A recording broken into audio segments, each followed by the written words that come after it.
তো লোকসভা ভোটের আগেই সারা দেশে লাগু হয়ে যাবে সিএএ অর্থাৎ সিটিজেনশিপ অ্যামেন্ডমেন্ট অ্যাক্ট। পোর্টাল তৈরির কাজও প্রায় শেষ, এবার কেবল সময়ের অপেক্ষা, জানিয়ে দিলেন ভারতের স্বরাষ্ট্রমন্ত্রী অমিত শাহ। তো নাগরিকত্ব দেওয়ার পথে ভারত, লোকসভা নির্বাচনের আগেই নাগরিকত্ব পাওয়ার জন্য আবেদনও করতে পারবে বলে স্বরাষ্ট্র মন্ত্রক সূত্রে জানানো হয়েছে। তো কারা কারা নাগরিকত্ব পাওয়ার জন্য আবেদন করতে পারবে, কিভাবে তাদের নাগরিকত্ব দেওয়া হবে, কিভাবে আবেদন করতে হবে, সমস্ত কিছু জানিয়ে দেবো আজকের ভিডিওতে।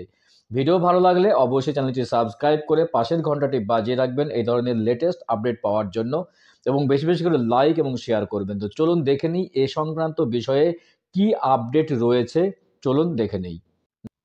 দেখুন, এ সংক্রান্ত বিষয়ে আপডেটে বলা হয়েছে যে ভোটের আগেই লাগু হবে সিএএ, পুরোদস্তুর তৈরি পোর্টাল, নাগরিকত্ব দেওয়ার পথে ভারত সরকার।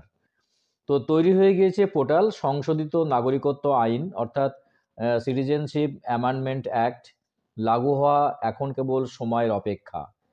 তো একবার ধারা তৈরি হয়ে গেলেই প্রতিবেশের দেশ থেকে যে ধর্মীয় উৎপীড়নের কারণে পালিয়ে আসা রিফিউজিরা এবার ভারতে নাগরিকত্ব পাওয়ার জন্য আবেদন করতে পারবে।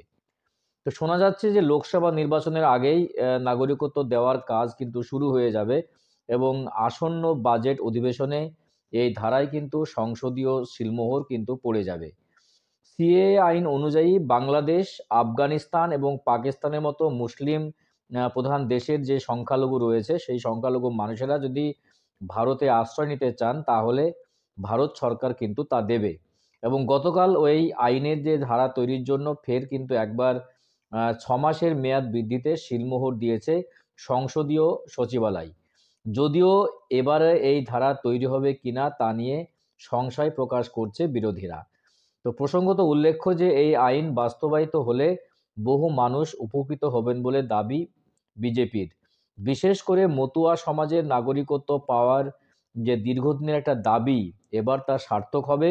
এবং যদিও তৃণমূলের দাবি লোকসভা নির্বাচনের আগে সিএ গেমিক তুলে ফের একবার বিশৃঙ্খলা সৃষ্টি করতে চাইছে বিজেপি। তো ভোট বৈতরণী পার করার জন্য একটা বিজেপির একটা স্ট্র্যাটেজি বলে দাবি করা হচ্ছে রাজ্য সরকারের পক্ষ থেকে।